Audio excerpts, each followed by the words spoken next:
हाँ तो दोस्तों, आज मैं फिर जो भारतीय संविधान से संबंधित निचोड़ पार्ट 1 डाले थे, उससे संबंधित मैंने निचोड़ पार्ट 2 लेकर आया हूँ। के एजुकेशन क्लास की ओर से मैं शिव कुमार गुप्ता आपके समक्ष प्रस्तुत हूँ। मैं उन भाइयों को मदद करना चाहता हूँ जो ग्रुप डी एनटीपीसी की तैयारी कर रहे हैं। ऐसे तो आने के लिए क्वेश्चन किसी भी में आ सकता है, लेकिन मेरा फोकस जो ज़्यादा है रेलवे के प्रति ज़्यादा है कि मैं उन बच्चों को मदद करना चाहता हूँ जो जल्द से जल्द ग्रुप डी एनटीपीसी में घुसना चाहते हैं। तो चलो दोस्तों, समय को बर्बाद ना करते हुए हम अपने लक्ष्य की ओर चलते हैं, एक कदम संविधान का निचोड़ की ओर।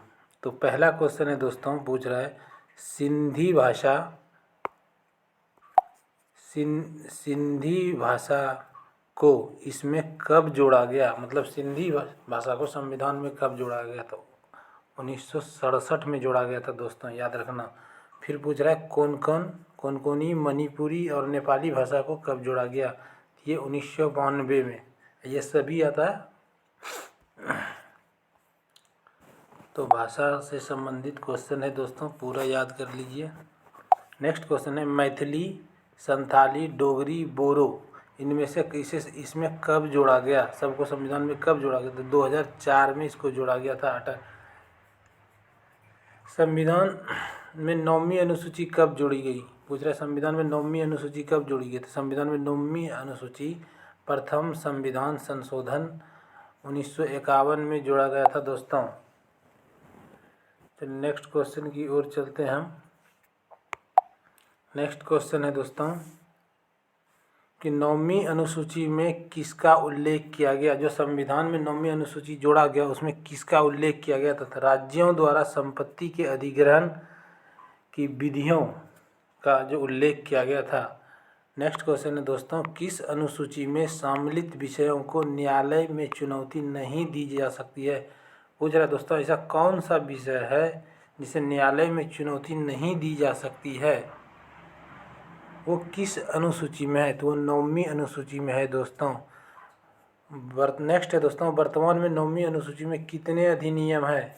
तो 284 अधिनियम है। 9वीं अनुसूची में कितने अधिनियम है, 284। नेक्स्ट क्वेश्चन है दोस्तों, 10वीं अनुसूची में संविधान कब जोड़ा गया।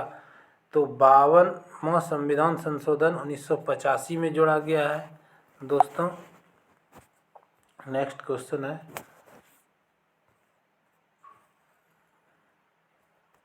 चलिए नेक्स्ट क्वेश्चन है फिर से दोस्तों, ये जो पूछ लेगा कि 10वीं जो अभी कब जोड़ा गया, 52वां संविधान संशोधन 1985 में जोड़ा गया। पूछ लेगा कि 10वीं अनुसूची में किसका उल्लेख किया गया। तो क्वेश्चन आ गया दोस्तों, 10वीं अनुसूची में जो उल्लेख किया गया जो दल बदल से संबंधित होता है दोस्तों। इस पार्टी का नेता कूद कर उस पार्टी में, उस पार्टी का नेता कूद कर इसमें आ गया, उससे संबंधित क्वेश्चन डाला गया था दोस्तों। नेक्स्ट क्वेश्चन है, 11वीं अनुसूची में संविधान कब जोड़ा गया। 11वीं अनुसूची को संविधान में कब जोड़ा गया। तो 73वें संविधान संशोधन 1993 में जोड़ा गया है दोस्तों। इसको आप रिपीट कीजिएगा, याद होते रहेगा, कोई भारी ज़्यादा नहीं है, लेकिन क्वेश्चन ज़्यादा इतना इम्पोर्टेंट है कि किसी भी परीक्षा में आना है।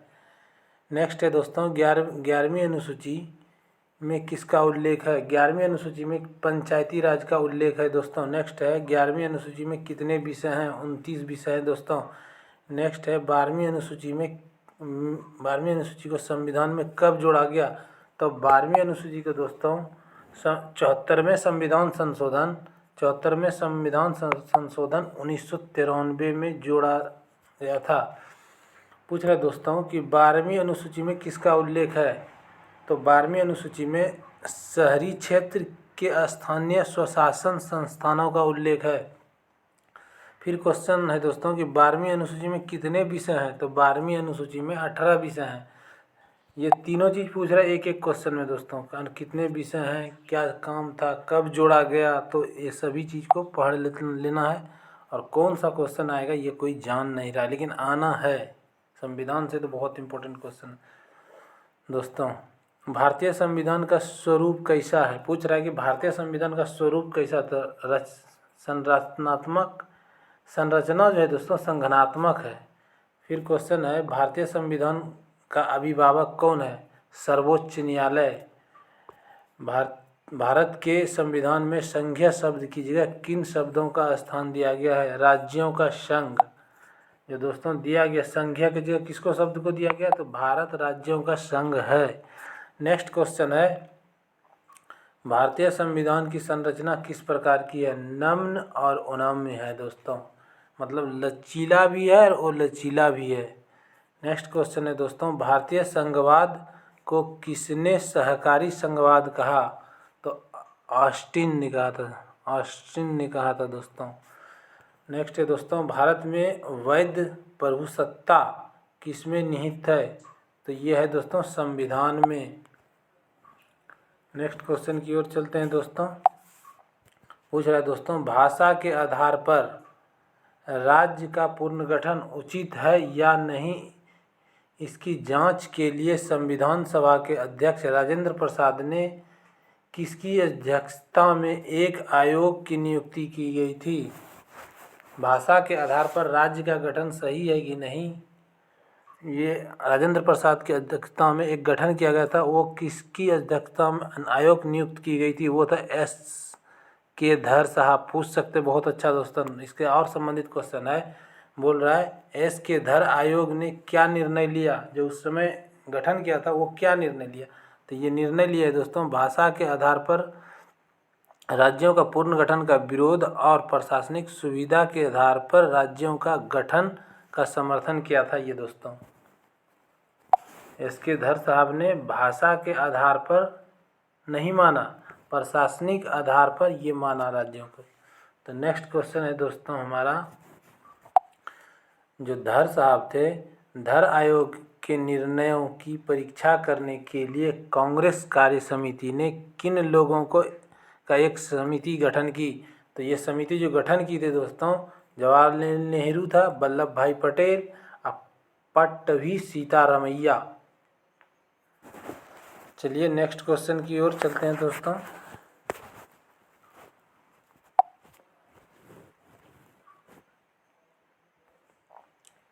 और फिर ये जो निर्णय लिया, ये तीनों का जो यूनिट बना था दोस्तों, जवाहरलाल नेहरू, वल्लभ भाई शास्त्री और सीतारमैया की समिति ने क्या निर्णय लिया? ये तो निर्णय लिया है दोस्तों कि भाषाई आधार पर राज्यों के गठन की मांग खारिज कर दिया था ये सब।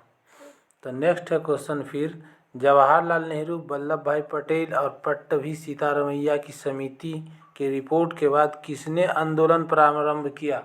तो जब ये भाषा के आधार पर ये तीनों ने खारिज कर दिया, तो कोई पूछ रहा है कि कौन विरोध किया? तो मद्रास राज्य के तेलुगु भाषियों ने विरोध किया। नेक्स्ट क्वेश्चन है दोस्तों, मद्रास राज्य के तेलुगु भाषियों के आंदोलन का नेतृत्व किसने किया था? पोटी श्री रामालू।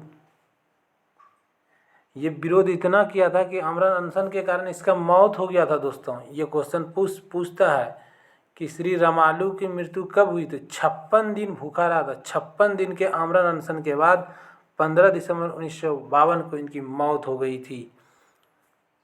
पोटी श्री रामालू की मृत्यु के बाद प्रधानमंत्री नेहरू ने तेलुगु भाषा के लिए कौन सा प्रदेश का गठन किया? आंध्र प्रदेश। मतलब इसका जो मरना था दोस्तों, आंध्र प्रदेश के राज्य के गठन के लिए हो गया। नेक्स्ट है दोस्त क्वेश्चन। हाँ, नेक्स्ट क्वेश्चन है दोस्तों कि स्वतंत्र भारत में राज्य भाषा के आधार पर गठित होने वाला पहला राज्य कौन था? आंध्र प्रदेश। भाषा के आधार पर आंध्र प्रदेश का गठन कब हुआ? 1 अक्टूबर 1956 को।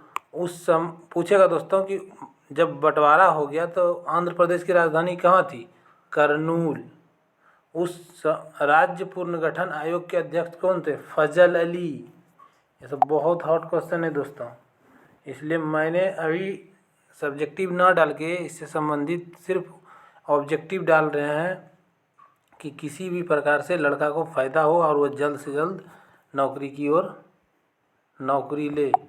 प्रोफेसर तो बाद में बनते रहेंगे दोस्तों, नौकरी लग जाएगा, इनकम आने लगेगा, फिर तो प्रोफेसर हम खुद बन जाएंगे। चलो दोस्तों नेक्स्ट क्वेश्चन की ओर चलते हैं। फजल अली की अध्यक्षता में गठित राज्य पुनर्गठन आयोग के अन्य सदस्य कौन थे? पंडित हृदयनाथ कुंजरू और के.एम. पानीकर। राज्य पुनर्गठन अधिनियम कब पास किया गया? जुलाई 1956 में। फिर है दोस्तों, राज्य पुनर्गठन अधिनियम के अनुसार भारत में कितने राज्य स्थापित किए गए? तो 14 राज्य स्थापित किया गया था दोस्तों। नेक्स्ट क्वेश्चन है दोस्तों, राज्य पुनर्गठन अधिनियम के अनुसार भारत में कितने केंद्र शासित प्रदेश स्थापित किए गए? 6। ये सब पढ़ रहे थे उस समय के लिए है दोस्तों।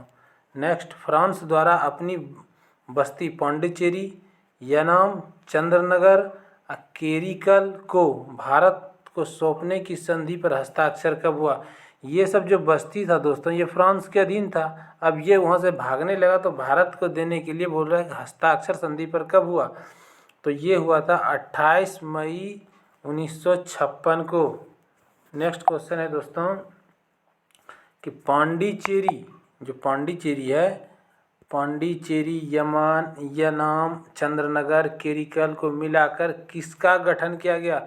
एक राज्य बना, वो राज्य का नाम क्या होगा ये पूछ रहा था। पांडिचेरी संघ राज्य क्षेत्र। नेक्स्ट है दोस्तों, भारत सरकार ने गोवा, दमन, दीप पूर्ण अधिकार कर लिया, तो कब किया था इस पर पूर्ण अधिकार?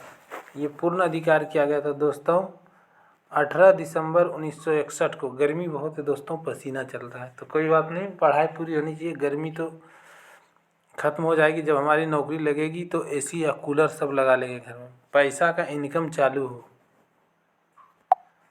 नेक्स्ट क्वेश्चन है दोस्तों, गोवा, दमन व दीप किसके अधिकार में है?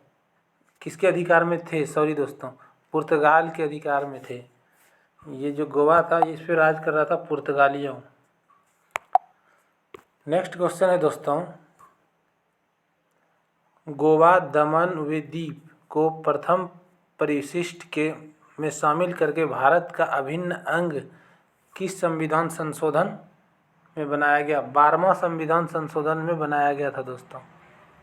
मराठी गुजराती भाषाई के बीच संघर्ष के कारण मुंबई राज्य का बंटवारा करके किन 2 राज्य की स्थापना की? महाराष्ट्र और गुजरात। सही है दोस्तों। नेक्स्ट क्वेश्चन है दोस्तों, महाराष्ट्र एवं गुजरात का गठन कब हुआ? ये हुआ था दोस्तों 1 मई 1960 को।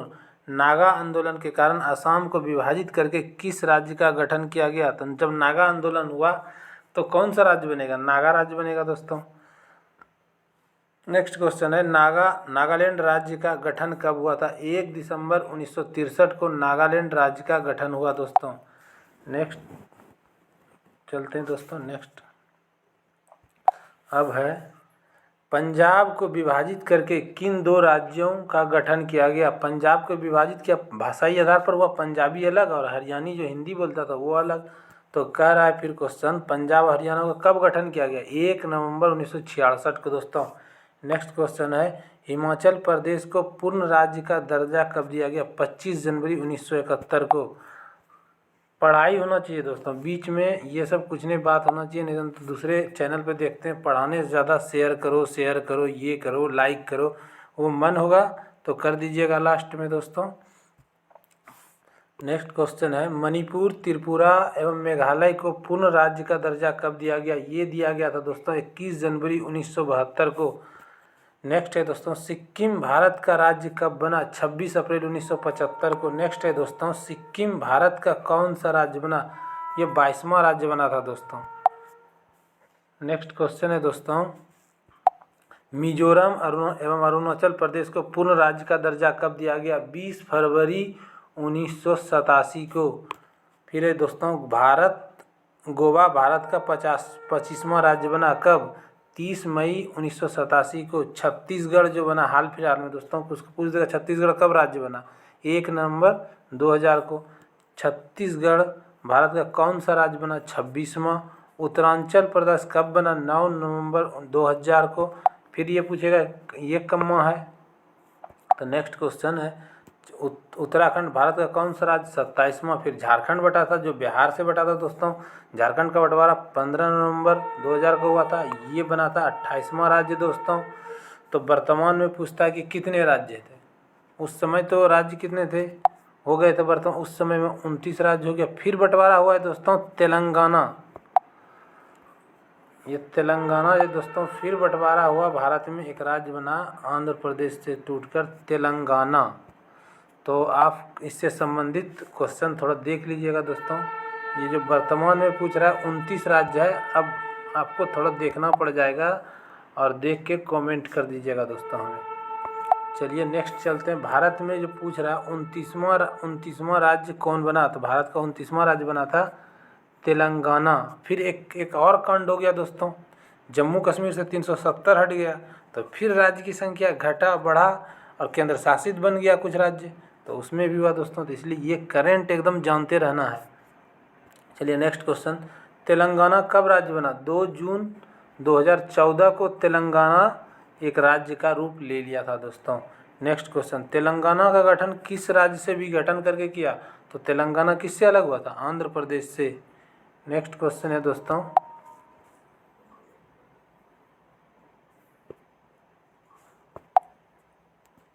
भारतीय संविधान के किस अनुच्छेद में यह लिखा गया है कि भारत राज्य का एक संघ होगा? ये अनुच्छेद 1 में लिखा गया है। फिर है दोस्तों, कौन सा अनुच्छेद में नए राज्यों का प्रवेश व स्थापना का वर्णन किया गया? अनुच्छेद 2 में। नेक्स्ट क्वेश्चन की ओर चलते हैं दोस्तों। नेक्स्ट क्वेश्चन है, भारतीय संघ में किस राज्य को सम्मिलित करने का अधिकार दिया गया? सांसद को। भारतीय राज्य में किसी को भी सम्मिलित कर सकता है, ये अधिकार किसको दिया गया? ये अधिकार है दोस्तों संसद को। फिर है दोस्तों, नए राज्य का गठन अथवा उसकी सीमा में परिवर्तन का अधिकार किसको है? ये भी संसद को दिया गया है। नेक्स्ट क्वेश्चन है दोस्तों, 500 से अधिक देशी रियासतों को भारत में विलय करने का श्रेय किसे दिया गया? ये महान, हमारे बीच महान नेता थे दोस्तों, सरदार वल्लभ भाई पटेल को कोटि कोटि नमन। अगर नहीं होता दोस्तों तो दिल्ली से बिहार आने में 3 जगह पासपोर्ट और वीज़ा लगता। कभी दिल्ली से आते दिल्ली राजा, फिर अवध का राजा, फिर मगध का राजा, फिर अलग राज्य।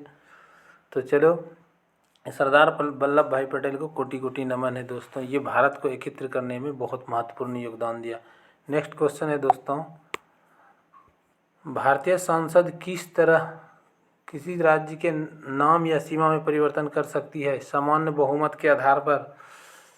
संविधान लागू होने के बाद कौन सा भारतीय संघ का एक आरक्षित राज्य था? सिक्किम।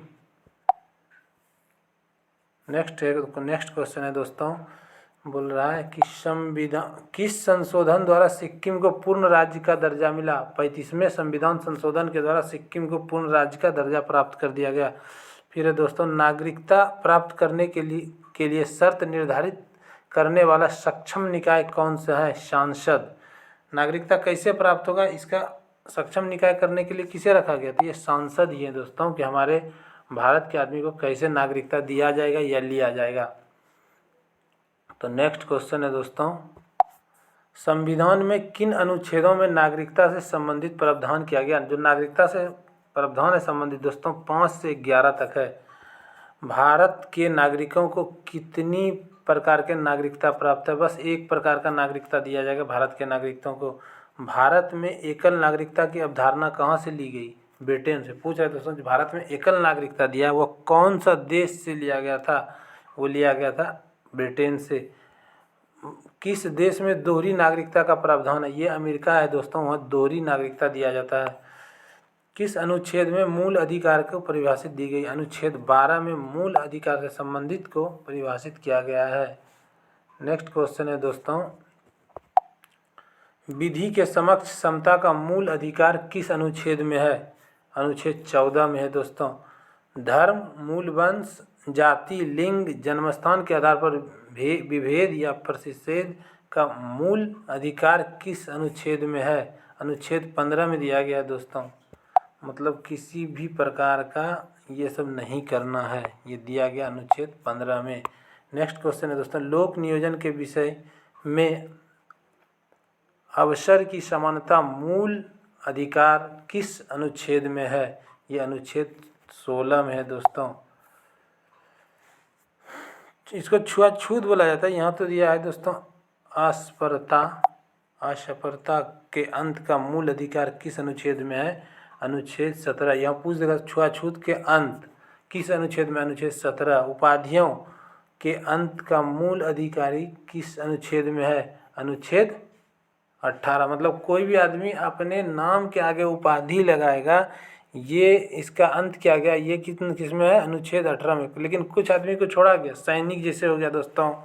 सैनिक अपने उपाधि लगाता है, एडमिरल, जनरल, ब्रिगेडियर, ये सब लगाता है, लेकिन उसको छोड़ दिया गया। फिर है वाक् स्वतंत्रता आदि विषयक कुछ अधिकारों के संरक्षण का मूल अधिकार किस अनुच्छेद में है? ये अनुच्छेद 19 में बोलने की आज़ादी जो दिया गया दोस्तों, अनुच्छेद 19 में दिया गया है।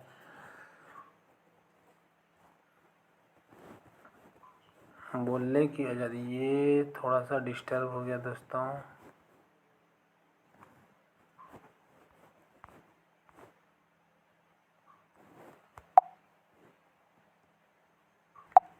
सॉरी दोस्तों, किसी का टेक्निकल फॉल्ट के कारण कुछ विलम्ब हो गया।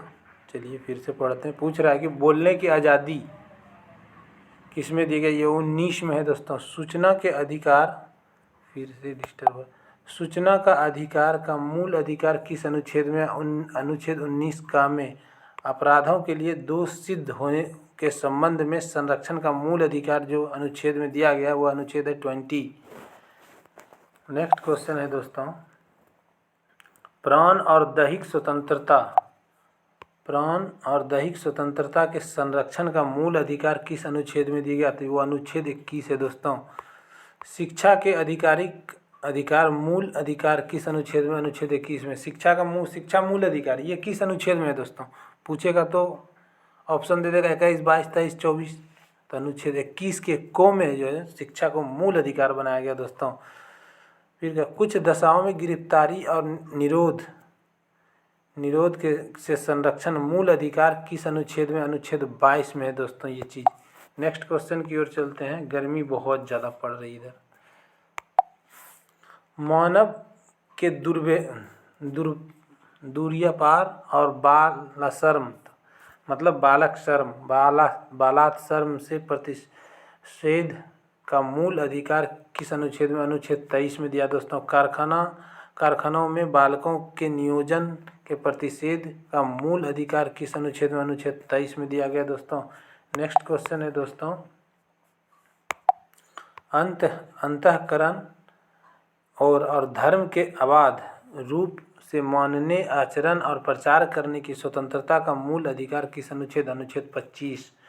धार्मिक कार्यों के प्रबंध की स्वतंत्रता का मूल अधिकार किस अनुच्छेद में दिया गया दोस्तों? अनुच्छेद 26 में दिया गया है। नेक्स्ट क्वेश्चन है दोस्तों, किसी विशिष्ट धर्म की अभिवृद्धि के लिए करों के संदाय के बारे में स्वतंत्रता का मूल अधिकार किस अनुच्छेद में दिया गया है? तो ये दिया गया दोस्तों अनुच्छेद 27 में। नेक्स्ट क्वेश्चन है दोस्तों, अब थोड़ा सा ही बचा है। नेक्स्ट क्वेश्चन है दोस्तों हमारा, कुछ शिक्षा संस्थानों में धार्मिक शिक्षा एवं धार्मिक उपासना में उपस्थित होने के बारे में स्वतंत्रता और मूल अधिकार किस अनुच्छेद में दिया गया है? मूल अधिकार किस अनुच्छेद 28 में दिया गया दोस्तों। नेक्स्ट क्वेश्चन जो है दोस्तों, नेक्स्ट क्वेश्चन है अल्पसंख्यक वर्गों के हितों की संरक्षा का मूल अधिकार किस अनुच्छेद में है? ये अनुच्छेद 29 में है दोस्तों। ये 29 अनुच्छेद में दिया गया अल्पसंख्यक के वर्गों के हितों के संरक्षण के मूल अधिकार। तो हमने आपको आज पार्ट 2 बनाया संविधान का निचोड़ को लेकर दोस्तों। फिर कल मैं इससे संबंधित क्वेश्चन बहुत ही इम्पोर्टेंट डालूंगा। मेरा एक ही आग्रह है कि आप सभी पढ़ें और जल्द से जल्द नौकरी लें और अपने मम्मी पापा के आर्थिक मदद के लिए तैयार हो। जो नौकरी रेलवे या ग्रुप डी में कर रहा है दोस्तों, ये मीडियम फैमिली या तो निम्न फैमिली के लोग करने के लिए तैयार हैं, बहुत ज़्यादा अमीर आदमी नहीं करते हैं। तो मैं एक चीज़ बोलना चाहता हूँ दोस्तों, अगर आपको लगता है कि हमने कुछ अच्छा आपके लिए लेकर यूट्यूब पर आए हैं तो इसको आप शेयर कीजिए, अपने दोस्तों के बीच सब्सक्राइब कीजिए और लाइक कीजिए, ताकि और भी आपके साथी को मदद पहुँच जाए और वो नौकरी ले पाए। ऐसे तो शिक्षा पे सभी का अधिकार है और ये कानून है, संविधान है, तो ये सभी को जानने के अधिकार है, सभी जाने इसको, ये नहीं कि जो नौकरी ले रहा है उसी के लिए है। बट हमें प्रोफेसर अभी नहीं बनना है, हमें सिर्फ अभी नौकरी लेना है, जल्द से जल्द लेना है। क्योंकि ये जो 1,04,000 की भर्ती है ग्रुप डी, ये निकलने के बाद फिर तो लंबी प्रक्रिया में जुट जाएगा, फिर आएगा बहाली, ये अब आने वाली है, होने वाली है, तो हम इसमें जुट जाएंगे। और ज़्यादा दिमाग नहीं लगाना है, सिर्फ और सिर्फ ध्यान दे के पढ़ना है। और खोजी कुत्ता की तरह नहीं पढ़ना है, एकदम खोजते रहना है क्वेश्चन नहीं, ऐसा सब चीज़ पढ़ना है कि जो आए। चलो दोस्तों, ज़्यादा क्या पढ़ना, समय आपका लेंगे। जय हिंद दोस्तों, धन्यवाद। आप मेहनत करें, ये हमारी